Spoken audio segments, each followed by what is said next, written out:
Today, Armenia thoroughly humiliated Vladimir Putin. Today, the Prime Minister of Armenia, Nikol Pashinyan, is hosting the European Political Community Summit in Yerevan and, what is most painful for Russians, the President of Ukraine, Volodymyr Zelensky. Not long ago, Vladimir Putin confidently told Nikol Pashinyan that he would have to choose between the EU and the EAEU. He said that Armenia can't be with both Russia and Europe, and it seems that today Pashinyan has made his choice. Russian propaganda is already shouting at the top of its lungs that Pashinyan will regret it and will have to answer for it, but European leaders have already come to his defense. In addition to this, Armenia today signed a strategic partnership agreement with the United Kingdom. Plus, there is an agreement with individual NATO countries. A separate agreement has been signed between Armenia and Ukraine. And of course, the European Union will not simply leave Armenia now. Armenia, which just a few years ago was considered a satellite of Russia. In addition to everything else, Zelensky also met in Yerevan with the pro-Russian prime ministers of Slovakia and Georgia, Fico and Kobakidze. And it was from Yerevan that Zelensky announced the Ukrainian drone attack on the Victory Parade in Moscow on May 9th.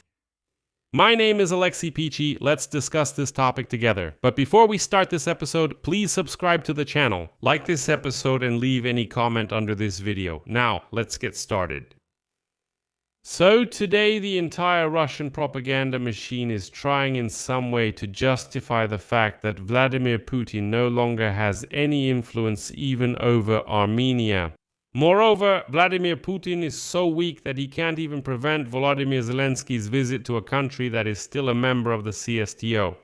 But the problem for Russia, just imagine the scale.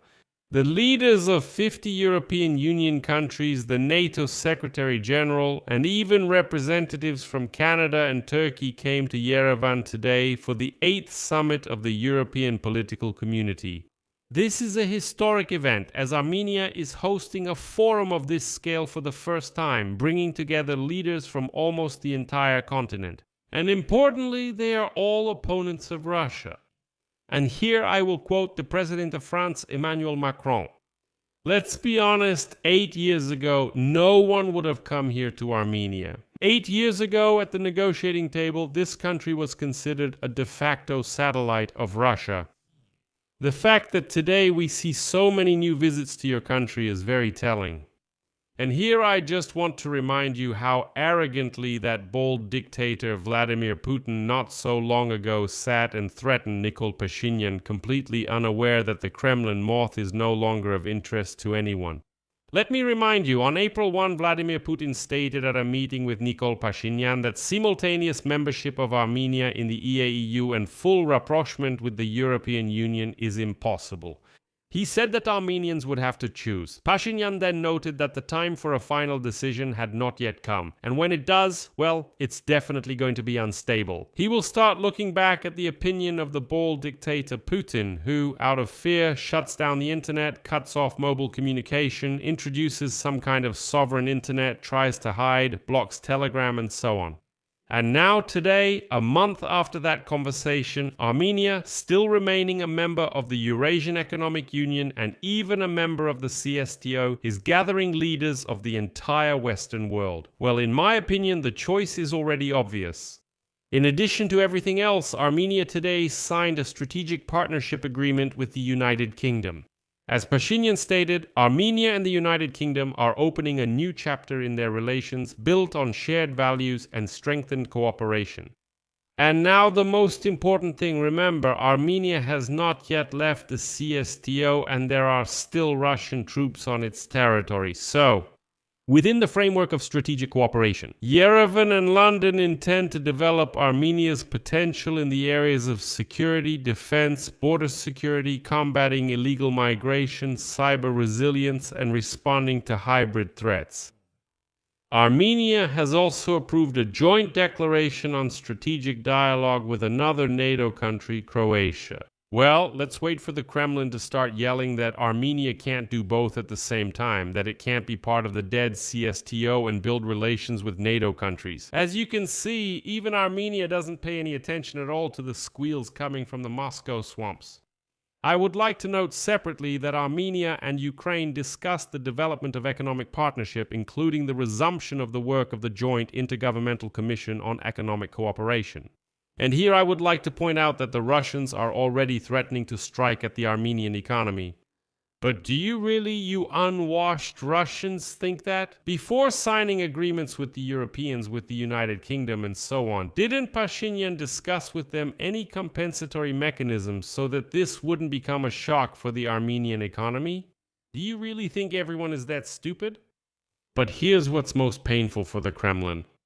It was at the summit in Yerevan that the president of Ukraine, Volodymyr Zelensky, stated that Ukrainian drones could make it to at the victory parade in Moscow on May 9th, quote, Russia announced a parade on May 9th, but there will be no military equipment at this parade. If this is really the case, it will be the first time in many, many years. And Ukrainian drones could also fly over this parade. This shows that they are no longer as strong as they used to be. And this statement finally threw the Russians off balance, and now they are simply consumed by helplessness.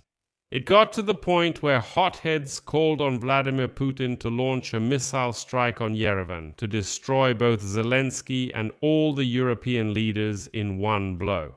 But of course, the balding dwarf Vladimir Putin can't do anything like that. In addition, Yerevan was also notable for the fact that the president of Ukraine, Volodymyr Zelensky, held a bilateral meeting there with the Prime Minister of Slovakia, Robert Fico, who is also considered pro-Russian.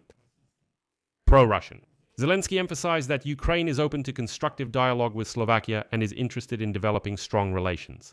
He discussed with Fico cooperation in various fields and holding a joint meeting of the two governments through an intergovernmental commission in the near future. As a result, Robert Fico acknowledged that he and Zelensky have differences, but Slovakia ultimately supports Ukraine's accession to the EU and is ready to facilitate this process. Fico also added that he will of course go to Moscow on May 9, but he will not attend the disgraceful parade on Red Square.